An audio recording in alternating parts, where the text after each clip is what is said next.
Online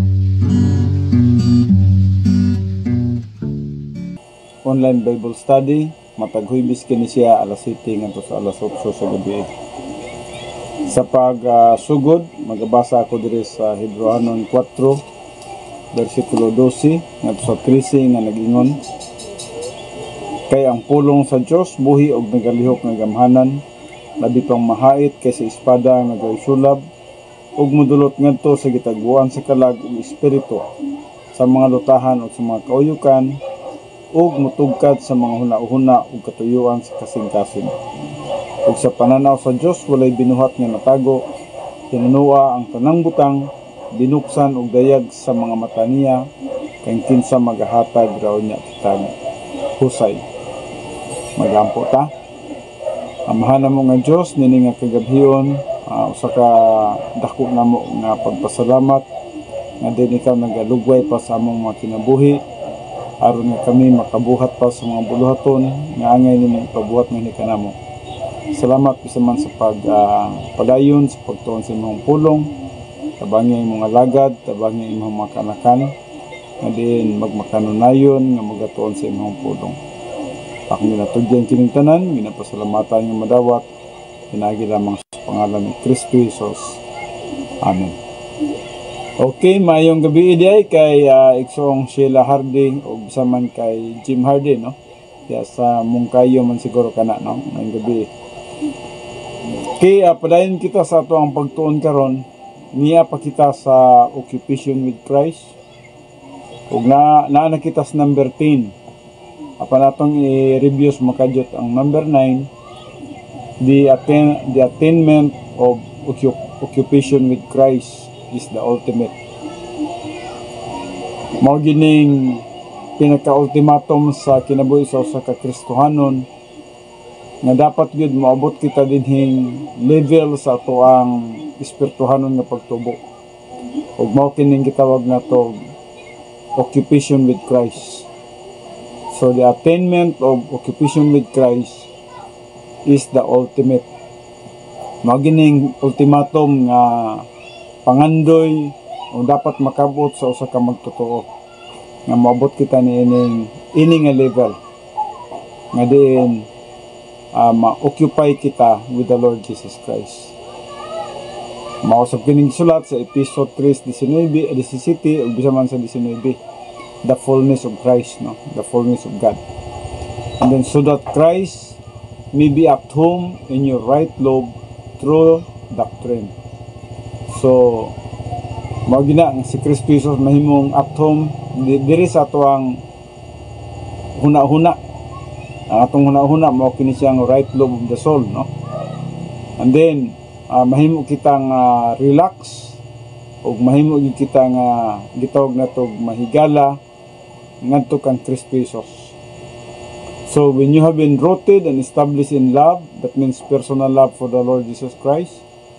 That means si Kristo mo ay number 1 sa imong kinabuhi, mahimo siyang higala sa imong kinabuhi, ug nga dili nimo siya ikambyo bisan kinsa man, bisan man gitawag na tug pinakasuod nimo nga higala nga tao, mas labaw nimo si Kristo Jesus sa imong kinabuhi. Wala ka naga-compromise, no? So meaning Christ is number 1 in our life. So and to come to know the love of Christ, that means when you understand the love of Christ, so this is both a subjective, genitive, that means Christ's love for us, and objective, genitive, namely our love for Christ. So duhay yang sabot din, no? The love of Christ nga masabtan, ug sa diyang nasabtan nato ang love of Christ, in response mao po nang atong higugmaon si Jesus Christ. We will love Christ, no? The love of Christ and the love for Christ. So which goes beyond gnosis, no? Both academic knowledge in the staging area of the faculty of thinking, that you may be filled with all the fullness of God. Ang pagkapuno sige tawag nato dinhig pagka gitawag na to pagkapuno sa Dios, naghisgot kini siya mahitungod sa usa ka magtutuo nga diin ang iyang panghuna-huna nagahuna-huna kanunay sa mga Diyos nun nga mga butang, mga espirituhanong butang. Ni kayo, no? Sabot nga nagatubos pagkahamtong kita, no? Hindi nakita yung mga problem-solving devices, itong mga pulo ka mga problem-solving devices nga nasa atong kinabuhi, and then miabot kita sa number 10 nga kinigitawag na to occupation with the Lord Jesus Christ, no?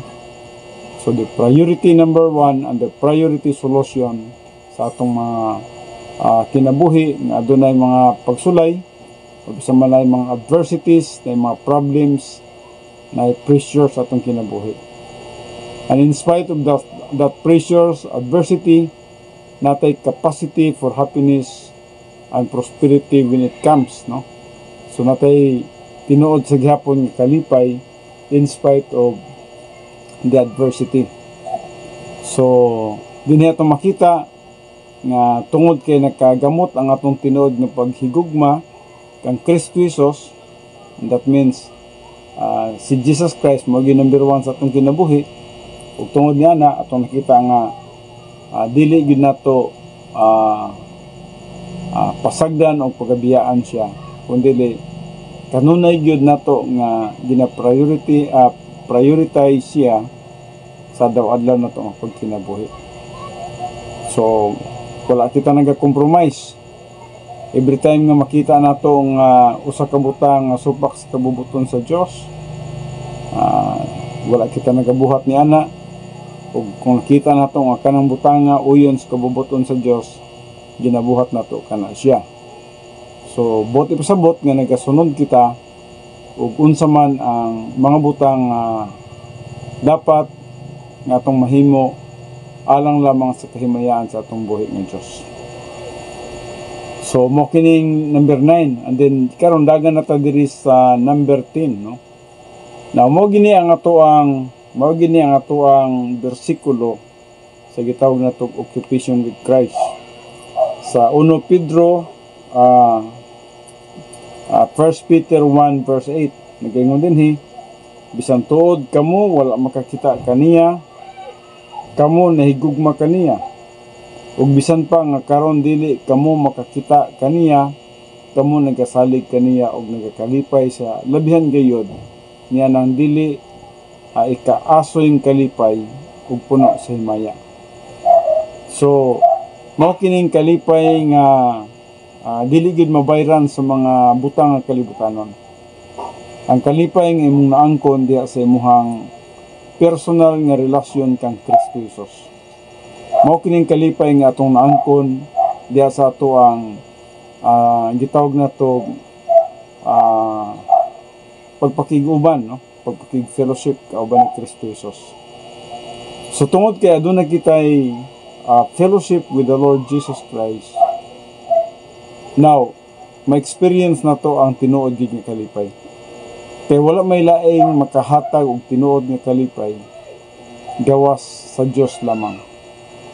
Ug busa kung ang Dios may priority number 1 sa atong kinabuhi, mo na ang tinuod nga kalipay. Dili man gud ang butang, no? Kaya ang butang kuanto man siya nara siya sa surface, no? Murag nalipay ka karon, pag mawala mag-uol pug ka, no? Samantalang sa dihang kita anaa kang Kristo Jesus, ang atong kalipay magapabilin gyud sa walay katapusan, o sa sulod sa atong kinabuhi kuan gyud buhong sa tinuod nga kalipay, buhong sa tinuod nga kalinaw. Mo kining gingon sa 1 Pedro 1:8, no? Na matud pa bisan tuod wala kita makakita kaniya, kamo nahigugma kaniya. Ug bisan pa nga karon dili kamo makakita kaniya, yes, wala pa man gid nato siya makita personal, pero kita nagasalig kaniya, kamo nagasalig kaniya ug nagakalipay sa labihan gayod. Na itinuod jud yung kalipay sa sulod sa atong kinabuhi. Niyanang dili ikaaso yung kalipay ug puno sa himaya. Ang kining dili ikaaso yung kalipay mo ning kalipay nga dili maangkon sa kalibutan. Kini nga kalipay mo kini siyang kalipay nga nasa sulod sa atong kinabuhi, na diha sa atong right lobe of the soul. Ang kalipay diha sa pagpakig-fellowship kauban sa Dios. Usab another nga bersikulo nga atong ginagamit dinhi sa occupation with Christ, mo kining Pilipos 1 usab 20 ngadto sa 21 nga nagaingon, maingon nga mo'y akong mainitong pagpaabot o paglaom nga ako dili gayud magakaulaw sinunuan nga inubanan sa tuman nga kaisog karon ug sa kanunay. Ako magapasidungog kang Kristo dinhi sa akong lawas, bisan pa kung pinagis kinabuhi o pinagis kamatayon. Kaya lang kanako ang pagkinabuhi mo sa Kristo o ang pagkamatay mo'y pagdaog. Now, kining duha ka mga bersikulo actually napani siya mga lain ng mga bersikulo, but these two verses is more than enough to explain and to emphasize the subject which we call occupation with the Lord Jesus Christ. Tama na ni siya nga bersikulo nga masabtan na to, ma-emphasize na to, ma-empasiya na to ang kinabuhi sa kamagtotoo nga miabot sa ang tinuod nga occupied with Christ siya. Occupied with the Lord Jesus Christ. Kung may mga problema, salig siya sa Diyos. Kung may mga buluhaton, iyahang ginatugyan sa Diyos. Kung may mga pangandoy, ginatugyan niya sa Diyos. May mga kalihukan, ginatrabaho niya, pinagisagahom sa balang espiritu. So, tanan nga iyahang mga ginahimo, kining tanang mga butanga, adunay kalambigitan sa mga espirituhanong butang. Mao ka na magapanghitabo sa usa ka magtotoo nga naka-experience nining gitawag na to occupation with the Lord Jesus Christ. Now, anhin na kita karon sa number 10. Then, dinhi kita naputol sa milabay nga huibis, no? So, number 10, occupation with Christ provides the greatest motivation in life. Balik ko na ko. Occupation with Christ provides the greatest motivation in life. At first, your motivation is from using the faith-raised dread. So, morning primero, no? Sa dihang aduna tayo mga problema, salig ta, no? Gamito na to ang faith-raised dread. Pagtuo nga may kapahulayan. Makapahulay kita diha sa Ginoo. Sa dihang kita nagkasalig kaniya, sa dihang adunay mga adversities, adunay mga pressures, mga problems sa atong kinabuhi. And because we are occupied with the Lord Jesus Christ, mao ka na magkasalig kita kaniya. So, learning the basic doctrines and in understanding and using the basic problem-solving devices. So, mao ka na ang mga butang nga dapat na itong masabtan. Dapat nasabtan na ito ng 10 problem-solving devices, no? Kanunay na itong ginatudlo ka na. So, atong i-review sa makadjot ka ng 10 problem-solving devices. Number 1, rebound. Na kung aduna tayo sala, balik din ta sa Diyos, pinagis pag-confess sa atong sala. Mauna ang problem-solving device nga mag-solve kung aduna tayo sala, nga mabalik ta nga sa Diyos. Number 1. Ang number 2 is gitawag na to kana siya filling with the Holy Spirit. Filling with the Holy Spirit, buti pasabot nga ang akong kinabuhi kanunay nga puno og gimanduan sa balang espiritu. So sa dihang dili kita sa dihang wala kitay power tungod kay aduna kitay sala, sa dihang nagagamit kita sa rebound, automatic mapuno na usab kita sa balang espiritu. Ug na po tay power Og dihang panahon na mo nang ang balang espiritu nag-influence ka na to, nagatudlo ka na to, nagagiya ka na to. So mo na nang gitawag na tong spirituality. Og sa dihang kita nagasunod sa mga leading, sa guidance, sa teaching ministry, sa influence of the Holy Spirit, mao ka nang ginatawag na to og divine good. Mao ka nang pagpangalagad nga madawat sa tubangan sa Dios. Mao ang number 2. And then ang number 3, mao na to faith rest drill. Faith rest drill solve the problems of life. Halimbawa na kay mga problema, salig ka sa Dios. Na kay mga gitawag na to adversities, no? Salig ka sa Dios, no? Naibalo kita nga di man nato kaduha-duha ng atong Dios kay gamhanan man siya o gawas pa na maluluyon pod siya. Subo sa makasalig ta kaniya. Sumala sa pulong sa Dios nga atong nasabtan nga ang Dios nga atong gituuhan kasaligan gayud. So muna number 2, filling with the Holy Spirit. And then ang number 3, faith rest drill, salig ta kaniya. And then ang number 4, grace orientation. Ang grace orientation, mao ka na nga relax kita sa atong pagdala, sa atong kinabuhi, ngadto sa ubang mga tao. Wala kita nagpanghilabot sa uban, wala kita nagadominar sa uban, wala kita unsa tawagan na, dili kita legalistic, no? Nagakinabuhi kita nga grasyoso, no? Nagakinabuhi kita nga gitawag na tog malipayon nga diin mahimo kitang galamiton sa gitawag na tog kahimayaan sa atong buhi ni Dios.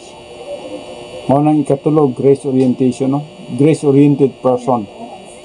And then ang number mo nang number 4. And then ang number 5, doctrinal orientation. Doctrinal orientation sabot nga doktrinado kita, puno kitag pulong sa Dios sa atong mga kinabuhi. Kung nga ang pulong sa Dios, nibalo kita nga ang pulong sa Dios mao pinaka-importante sa atong kalag. Nadinha mga principles, nadinha mga techniques, nadinha mga doctrines, nadinha mga promises, nadinha mga principles. So atong makita nga sa doctrinal orientation, buti pasabot nga saturated kita sa pulong sa Dios. And then ang number 6, personal sense of destiny.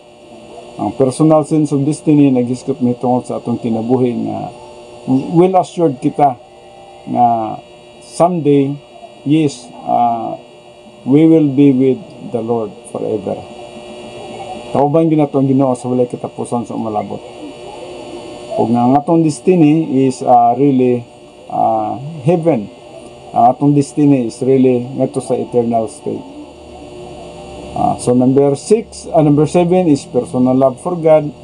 Mao na kanang imong paghigugma sa Dios. Paghigugma nimo sa God the Father nga bisag wala nimo nakita, ikaw nagapangalagad kaniya. And then number 8 is impersonal love for all mankind.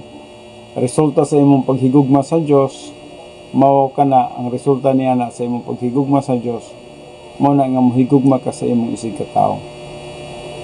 Kaya di man pwede nga nahigugma ka sa Dios nga di ka mohigugma sa imong isig ka tawo. Atong nakita ka na nga mohigugma gid ikaw sa imong isig ka tawo kung nahigugma ikaw sa Dios. Number 9, mao na nang gitawag na tong sharing the happiness of God. Makaambit na ikaw sa kalipay sa Dios, malipayon na ikaw sa imong kinabuhi.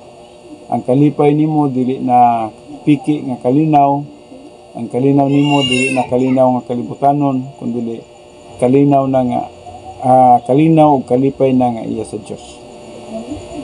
Tinuod nga kalipay na dili na siya mapalit sa mga butang nga kalibutanon. Sa sulod sa imong kinabuhi aduna gyud kay tinuod nga kalipay. And then ang number 10, mo kining number 10 atong subject karon, occupation with the Lord Jesus Christ. Kanunay na ikaw nga nagkahuna-huna may tungod sa Dios. Kanunay na ikaw nga nagkahuna-huna may tungod kang Kristo Jesus. O nga sa imong kinabuhi dili nimo gina-compromise ang Dios sa mga butang gitawag na tog kalibutanon. So dinhi na kita sa number 10 karon. Occupation with Christ provides the greatest motivation in life. So kung ikaw occupied with Christ, puno ikaw o tinod ikaw nga nahigugmag kang Kristo Jesus sa imong kinabuhi, mao kining nagahatag kanimo og gitawag na to greatest motivation sa kinabuhi. Grabe ang imong kinabuhi, no? Ang imong kalipay naa sa Ginoo gyud. So nindot ang imong motibo sa imong pagpangalagad. Ang pagpangalagad nimo dili tungod sa imong kaugalingon kundi tungod sa imong paghigugma kang Kristo Jesus. So at first, your motivation is from using the Petrus drill, and learning the basic doctrines, and in understanding and using the basic problem-solving devices. So as you begin to grow spiritually, you not only have a stronger motivation in relationship to the Lord, but you change very subtle from dependence on people to dependence on the Lord. So yun na ang maabot sa imong kinabuhi. Once you are occupied with Christ, you are not dependent to people. So you are dependent to God. Nagkasalig na ka sa Diyos, dili na sa tao. Kaysa wala pagid kita nagatubo nga to sa paghahantong, usually nagasalig ta sa tao. But by the time nga nagagrow ka sa spiritually, nakakakun ka kung saan sa pagsalig sa atong gamhanan nga Diyos, o nakahibalo ikaw nga mas matinud-anon ang atong gamhanan nga Diyos kaysa mga katawhan sa kalibutan, mao na nang panahon na nga matransfer na ang imong pagsalig ngadto sa Diyos gikan sa imong pagsalig sa mga tao. Kita gid kanunay man ta nagasalig sa tao, no? Do adunay mga panahon nga ang kita dependenta sa tao. Halimbawa sa mga kung ay mga dula pananitan, atleta, no? Basketball. So ang matagusan niya na nagnay prinsipyo din nga teamwork, no? So hinumduman nato nga kana siya applicable pud na siya kung maghiskutag mga dula, teamwork. Mga dunay gubat, mga sundalo, teamwork po na sila. Na sila'y Air Force, na sila'y Ground Force, na sila'y mga C4, kanang itong natog Navy. So, buti ko sabot nga, lahi-lahi sila mga gitawag natog, sa tawag, apan usa lang ilahang tumong, nga din, magmadaogon sa panggubatan. So ang ilahang gina-fight ang ilahang enemy. So naay teamwork diha, no? Apan sa atong pagpangalagad sa Ginoo, yes, ang atong dependent is para lang gid sa Ginoo. Dili ta dependent sa tao. So in the spiritual life, we don't need to depend on anyone else but God. So dili kinahanglan ta nga modepende ni bisan kinsa kun dili ang atong pagsalig diha lang gyud sa Dios. Number 11. Occupation with Christ is the true and greatest motivation in life. Occupation with Christ is the true and the greatest motivation in life. Kung ikaw tinuod nga nahigugma kang Kristo Jesus, mao kini siya ang tinuod, no? Nga og dako kay nga motivator sa imong pagkinabuhi nga diin magapangalagad jud ka sa Dios. False motivation leads to false doctrine. Wrong priorities and produces garbage in the subconscious, which produces false experience. Occupation with Christ is a structured completely from metabolized doctrine. Mao ka na ako makita sa 2 Corinthians 5:14-15. For the love for Christ, ang for Christ diri kung atong tanawon ni mo na ning atong paghigugma kang Kristo, no? Dili na tong gugma ni Kristo sa tuwa, kundi mo na ni sa diyang nagatubo ta ang reciprocal love naghisgot nitong sa atong love for Christ, no? For the love for Christ keeps on motivating us. Tungod sa atong paghigugma ni Kristo, kanunay kini siya nga nagamotivate nga hikanato. And we have reached the conclusion that one, Jesus Christ died as a substitute for all.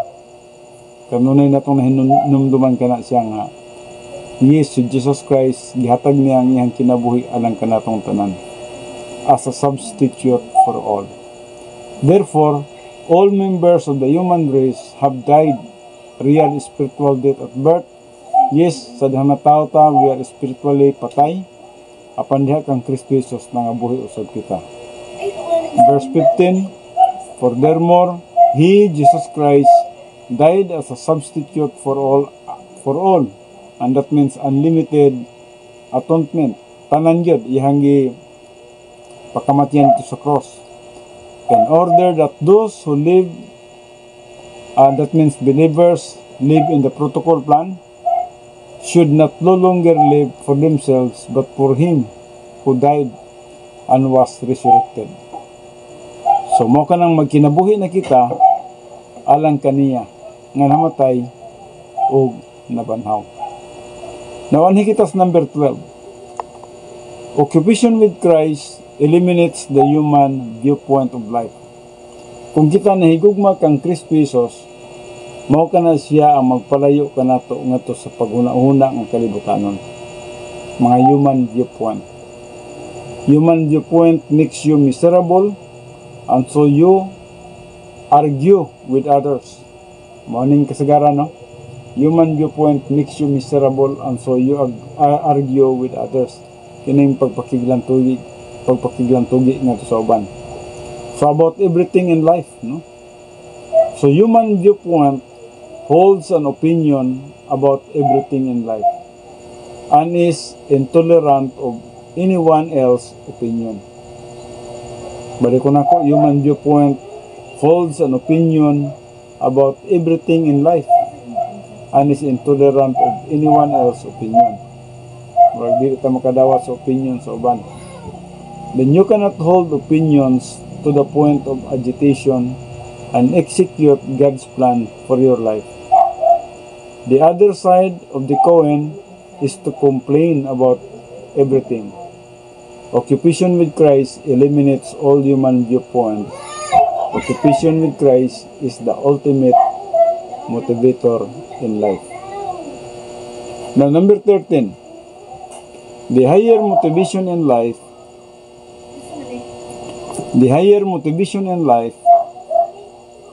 the greater your happiness and the greater your enthusiasm, your awareness, and your spiritual life.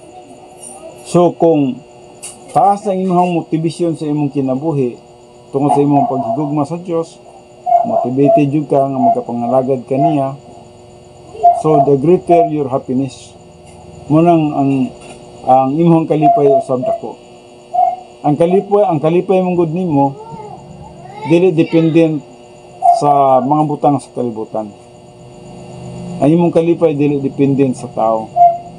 Ang imong kalipay dili dependent sa imong mga nakita, no? Ang suroy-suroy, no? Ang imong kalipay is dependent sa imong pagpakig-fellowship kauban sa Dios. So, dinha nakasalalay ang imong kalipay, no? So, the greater your enthusiasm, your awareness, and your spiritual life.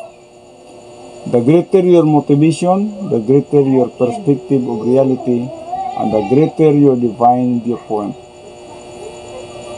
So, viewpoint ang nasa imong kinabuhi. The greater your motivation in life, the greater your capacity for life, love, and happiness. So, kung dako ang imong motivation sa kinabuhi, now, kinsa gani ang atong unsa gani ang source gyud sa atong motibo sa pagpangalagad, mao katong atong personal love for God. Kung tinuod kita nga nahigugma sa Dios, mo nang atong ang atong motivation kusog kaayo nga magapangalagad kaniya. O naga-function ang atong motivation ngadto sa atong isig ka tawo. Mao kana nga mohigugma kita ngadto sa atong isig ka tawo, kung dili man magtotoo ang atong sangyawan sa mayong balita para makakaplag sa kaluwasan, o kung luwas naman na yung mga panginahanglanon magtinabangay, no? Pagpalig-on sa usag-usa. So the greater your motivation in life, the greater your capacity for life, for love and happiness, and therefore the greater you are as a person. So usa ka magtotoo ka nga diin atong nakita ligon diha sa imong pagtuog, sa imong pagpangalagad sa atong buhi ni Dios. Number 14, occupation with Christ results in God emphasis, taking precedence over people emphasis. Kung tinuod kita nga nahigugma gid kang Kristo Jesus, mo resulta kini siya diha sa gitawag nato ang Dios mo'y gitawag na to gihatagan og taas nga emphasis. Mo'y gihatagan na to taas nga pagtagad. So results in God's emphasis and then taking precedence over people emphasis. Maguna gid ang atong pagtagad sa Dios kaysa atong pagtagad sa tao. So God emphasis must take priority over people emphasis in the function and execution of the protocol plan of God for the churches. So, ang Diyos ang una, dili ang tao ang una. Kaya kung ang tao ang una sa atong pagpangalagad sa Ginoo, failure kita, mabagsak kita. Tungod kay nahibalo kita nga dili man kita, yes, people oriented kita, pero wala nagpasabot nga mahimo natong priority ang people kaysa mga butang nga iya sa Diyos. So ang emphasis nato is God, ang ihatagan nato labang pagtagad ang Diyos kaysa tao. So God emphasis must take priority over people emphasis in the function and execution of the protocol plan of God for the churches. Now, fellowship with God is infinitely more important than fellowship with people. So, importante gini siya. No? Kining atong pagpakig-fellowship kauban sa Diyos, kung imong pagkatanawon kini siya, infinite ni siya. Kung imong tanawon, kuha ni, way kinutuban ni. Ang tao, pwede man nga mahuman. No? Kaya atong pagpakig-fellowship sa tao, bisan sa tuwa sa atong pamilya, natay ginikanan, ang atong ginikanan, wala naman. Nahuman na. O siguro natay mga minahal sa kinabuhi, pero mabot ang panahon nga atong minahal sa kinabuhi, mawala sa tuwa, mahuman man. Pero ang atong pagpakig-fellowship kauban sa Diyos is infinitely. No? Wala gini siya pagkatapos. More important than fellowship with people. But you will never discover this until you learn some doctrine. Apan mo lagi, dili nimo ni masabtan hangtod nga dili ka makasabot sa daghang mga doktrina. Hangtod nga magkatipon-tipon na ang mga doktrina diha sa imong kalag, dinha na nimo masabtan nga yes tinuod di ay ang imong pagpakig-fellowship sa Dios may walay tinutuban. Ang imong pagpakig-fellowship sa tao may tinutuban. So, hinana no? Ang atong pamilya, mabutang panahon nga, bisan mangyari sa atong experience karon ang atong pamilya, naganamanam naman og bulag-bulag, no? Time will come nga, kita na lang yung usa ang mahibilin, no? So, yun na ang atong kinabuhi. Apan bisan kita, naginusara na lang, ang atong pagpakig-fellowship kauban sa Diyos, walay kinutuban. Ang Diyos mahimong kauban nato sa bisan unsang panahon. O bisan man sa nag-inusara na lang kita. Siguro wala nang atong pamilya ang hikanato, kay ang uban ato nag-abroad, ang uban sa ilang pagminyo na sila sa ilang kaugalingong panimalay, ang uban ibutang nato busy na sa ilang mga trabaho. So siguro wala na yung makatagad na to. But just remember ang gingon ni David sa Psalms 23, "Though I walk through the valley of the shadow of death, I will fear no evil, for thou art with me." No? Thou art with me. Ang word nga thou art with me din ha, nagpasabot ka na nga ang Diyos anak kanunay kang David. Kung ang Diyos anak kanunay kang David, sa samang prinsipyo sab, ang Diyos anak kanunay kanato. Sa dihang we are in fellowship with God, ang Diyos kauban nato kanunay. Og mo ka na nga dili kita dapat magakahandog sa atong kinabuhi.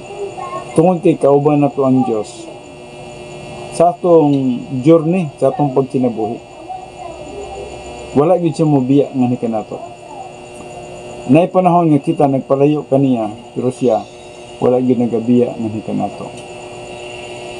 So fellowship with God is infinitely more important than fellowship with people. But you will never discover this until you learn some doctrine. Fellowship with God is part of God's protocol plan. But fellowship with people at best is may result, at worst, a disaster. No? A disaster. True Christian fellowship is fellowship with God the Father, the filling of the Holy Spirit, and occupation with Christ. Therefore, the importance of our motivation from personal love for the Lord Jesus Christ. Mao gini ang pinaka-importante dapat natong masabtan. Bisan wala nato siya makita, kita nahigugma kaniya. Bisan wala nato siya nakita, kita nakig-fellowship uban kaniya. O ang nakanindot nini, kini akong pagpakig-fellowship kauban sa Dios. Kaysa bisan asang dapit, no? Bisan tuwata sa bukid, sa bundok, pwede tang makig-fellowship kauban kang Kristo Jesus dito. Bisag nata sa kalasangan, pwede nakig-fellowship ta kay Jesus Christ. Kung napunta sa patag, pwede po pag-fellowship po ta kay Jesus Christ. Nata sa mga kadagatan o katubigan, pwede gihapon, no? We can have fellowship with the Lord Jesus Christ wherever we go. No, tinawag ka na, no? Nga naman, Christ is omnipresent, no? Bisag asa kita na si Jesus Christ. Si Jesus Christ is omnipresent. He is everywhere.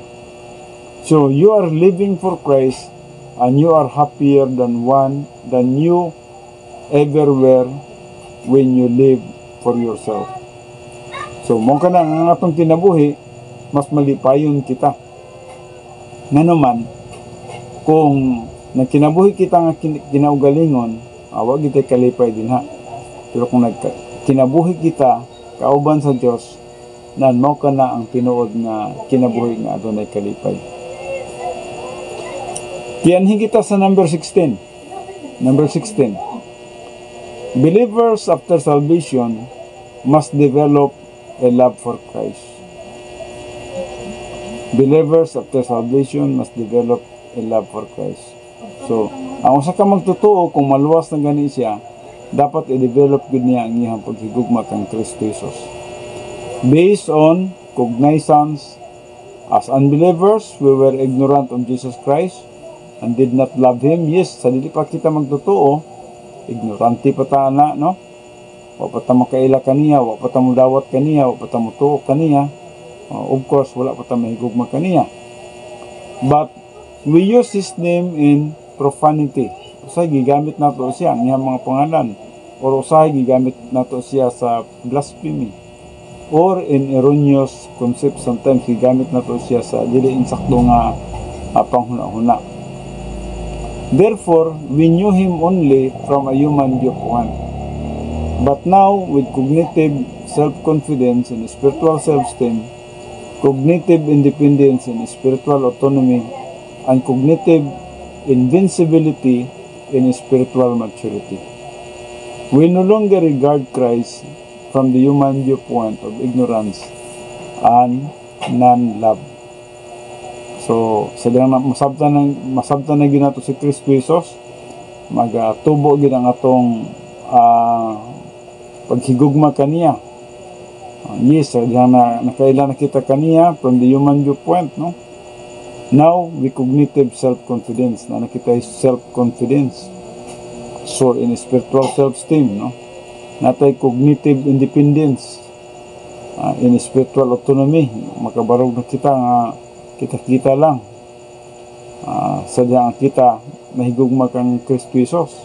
And then cognitive invincibility in spiritual maturity.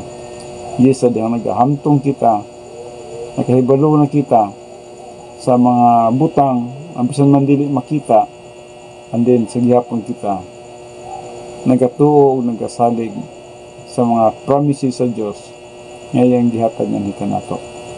O busa ang atong pagtuog, ang atong pagsalig, ligon o ligdong diha sa atong pagsalig sa Diyos. And then we no longer regard Christ from the human viewpoint. Wala na nato gihuna-huna si Kristo Jesus sa tawhanon na panghuna-huna of ignorance and non-love. Diri sa 2 Corinthians 5:17. Therefore, if anyone is in Christ, nagkisgot sa direk busa, kung ang usa ka tawo ananag kang Kristo, bago na siyang binuhat. The word bagong binuhat din is spiritual species, no? Meaning all things have lost their power. Itong people, priority, cupidity, etc., no? Behold, new things have come. Bagong mga butang niabot na. Na naka 10 unique features of the churches, the 10 problem-solving devices na nakaniini, screw blessings na nakaniini. Kung matubang na ta sa bimasit judgment, yes, expected nimo nga makadawat ka mga panalangin, nga langiton, ang yung spiritual species is qualified to have fellowship with God. Okay, so the 10 problem-solving devices, screw blessings, etc., no? Ato na nang nasabtan, no? Kung na mga ang problema sa kalibutan, gamit na nato ang 10 problem-solving devices. Then, tayo screw blessings, ang atong panghuna-huna mo na kung matubang na kang Kristo Jesus, yes, makadawat kita sa mga panalangin ni espirituhanon, ngayang gisaad ka nato, samtang napakita nini nga kalibutan, nga di nagakinabuhi kita o yun di siya ang kabubuton, nagakinabuhi kita pinagi sa pagkapuno sa balang espiritu. So, mao ka natong kinabuhi. A new spiritual species is qualified to have fellowship with God, and so must give priority to Bible doctrine, so that personal love for God, the Father, and occupation with Christ results. So, inanagyod, ang usa ka bagong binuhat na, qualified na siya nga makig-fellowship kauban sa Diyos. Pinagi sa atong nakita din na priority number 1 sa atong kinabuhi nga mo ang pagtuon sa pulong sa Diyos, para nga magatubo kita nga sa atong personal nga paghigugma nga sa Diyos nga Amahan, o paghigugma sa Diyos nga anak nga mao si Kristo Jesus. So 1 Corinthians 1:9, God the Father is faithful, through whom you have been called into fellowship with His Son, Jesus Christ our Lord. Since you were called into fellowship with God's Son, this should be your number 1 priority in life.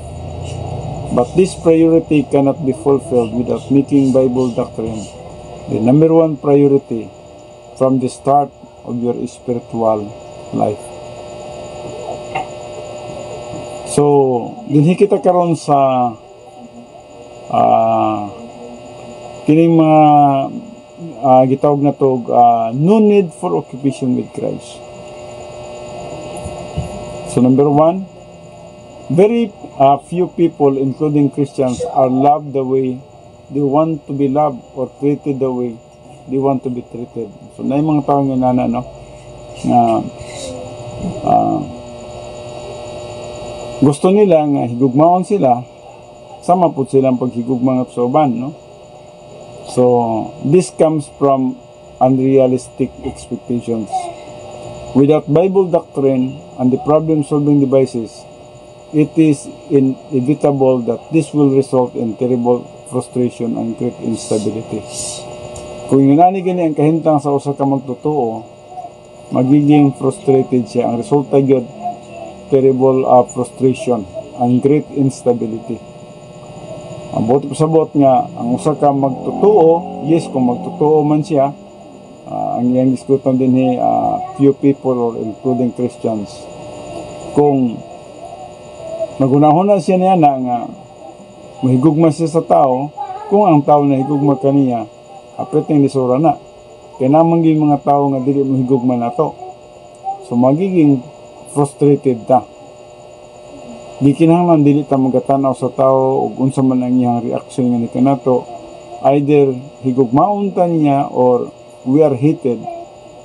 Ayaw pagsalig sa tao ang unaha ang imong paghigugma sa Dios.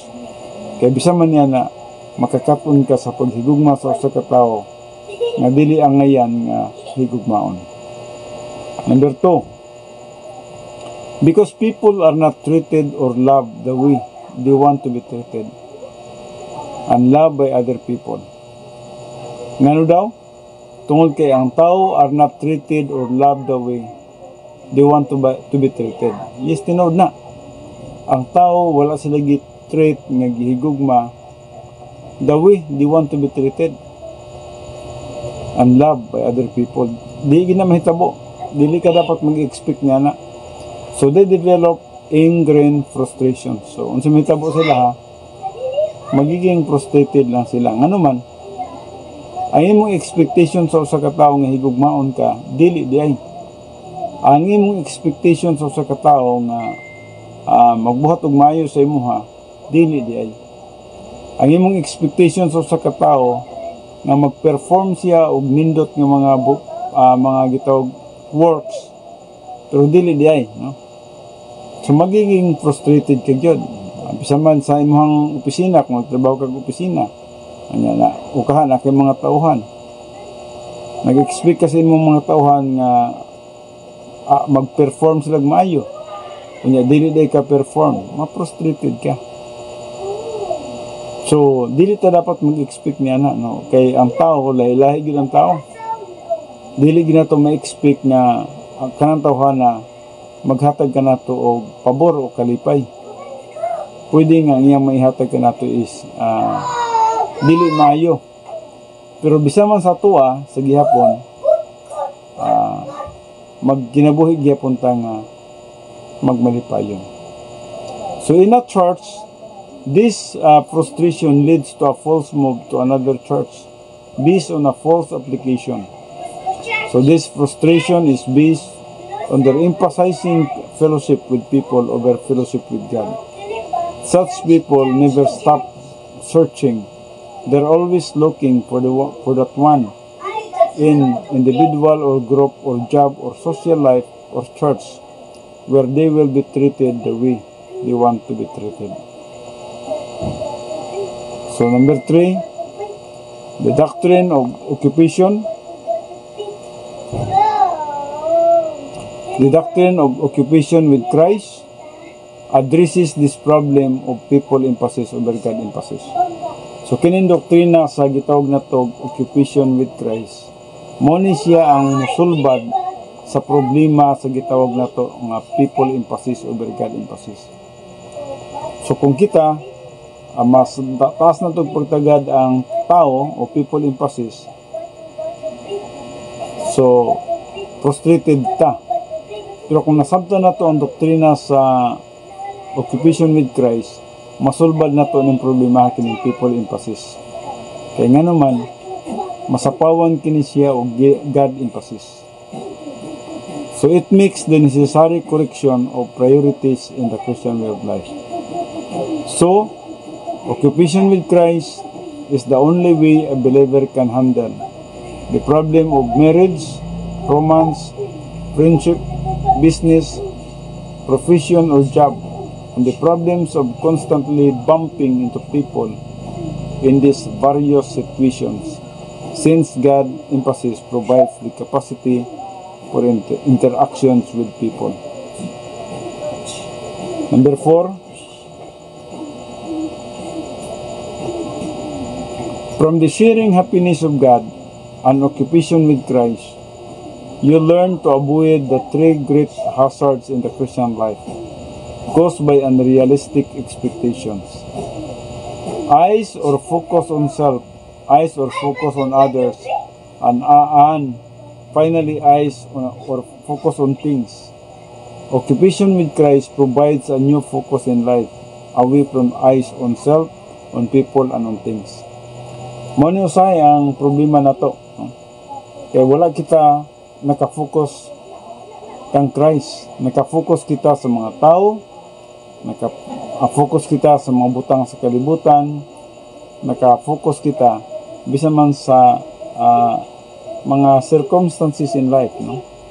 Focus sa itong kagalingon, focus on self, focus on others, focus on things, focus on gitawag na to mga circumstances. So tungod niya na occupation with Christ provides a new self-focus in life, away from eyes on self, so on people and on things. So how you are treated and loved by people is no longer an issue once you have reached spiritual self-esteem and have cognitive self-confidence. So katong wala pa kita magtubo, yes, ang atong eyes naka-focus sa self, naka-focus sa people, naka-focus sa things, then naka-focus sa circumstances. Gusto na ito nga good circumstances kanunay, no? So, pero kini siya problema ni siya. So dapat makambiyan gud ni siya nga atong focus is the Lord Jesus Christ. Ang atong occupation dapat is the Lord Jesus Christ. It is your fellowship with God that counts, not with people, not with things, not with circumstances, and then not with self. So perfect God can only treat you perfectly. Maybe not in the way you want to be treated, but in the way you should be treated. Pag ang Diyos ang imuhang kauban, kung nakig-fellowship ka kauban sa Diyos, dili di ka ma-frustrated. Pero kung ang imuhang focus, mga butang kalibutanan, you will really be frustrated. Kadali ha. So, perfect God can only treat you perfectly. Maybe not in the way you want to be treated, but in the way you should be treated. Which means a combination of blessings and testing along the way. So how you are treated and loved by people is no longer an issue. Instead, you have moved into the 3 categories of love. You have personal love for God the Father as a motivational solution in life. You have impersonal love for all mankind as the functional virtue. Therefore, you have the capacity to be friends with people who are not perfect as you are not perfect. And you have occupation with Christ as the priority solution, the greatest of all 3. So, mali occupation with Christ. Now, tiwasan tini, anhin kita sa number 5. Occupation with Christ changes your mental attitude about yourself so that you can change your mental attitude about other people who do not love you the way you want to be loved or treat you the way you want to be treated. There is no way you can make an issue out of yourself and advance in your spiritual life. Functioning under occupation with Christ in personal love for all mankind gives you the ability to conquer heart, frustration, anger, hatred, or antagonism toward others who are not treating you and loving you the way you think you should be treated and loved. Lisod no, kung inana ang atong panghuna-una nga higugmaon ta pagkayo sa ubang tao nga kay ang tao wala gina silang isip, so di kita nila higugmaon, so magiging frustrated ka. Ang atong expectation sa katao mao na niya lahi ang migawas, so ma-frustrated kita. Frustration kanunay gyud nga naga-abot sa katao nga ngihang focus wala mabutang diha kang Kristo Jesus. So number 6, personal love for God and grace orientation combined with impersonal love and occupation with Christ to create a gracious attitude toward people with whom you are involved.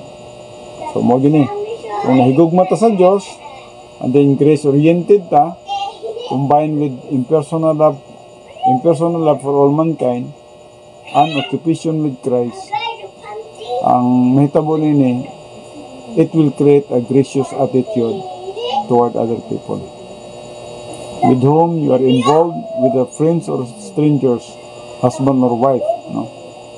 Whatever the relationship, you have a completely new attitude in the midst of some of the greatest expressions of frustrations. Dito sa Psalms 189, no? Dito magtapos. So it is better to take refuge in the Lord than to trust in man. Psalms 118 verse 9. It is better to take refuge in the Lord than to trust in man. If you take refuge in the Lord, you are not expecting anything from people. It is your fellowship with God that counts, not your fellowship with people. But your fellowship with people can be wonderful when you bring into your relationship all the problem-solving devices. Okay, so next Thursday, atong pagatunan kining occupation with Christ versus preoccupation with people. No? Insakto na po ng atong oras alas 8. So, magadto tas pagampo. Amahan na mo nga Diyos, salamat gid sa panahon nga magihatagan ni kanamo sa opportunity sa pag-atuon sa imong pulong.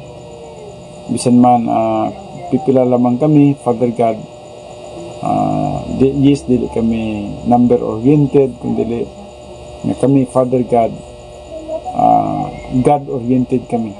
Nagkabuhat kami sa imong butang alang lamang sa imong kalimayan. Salamat sa imong grasya, sa imong gugma, sa imong kaayo.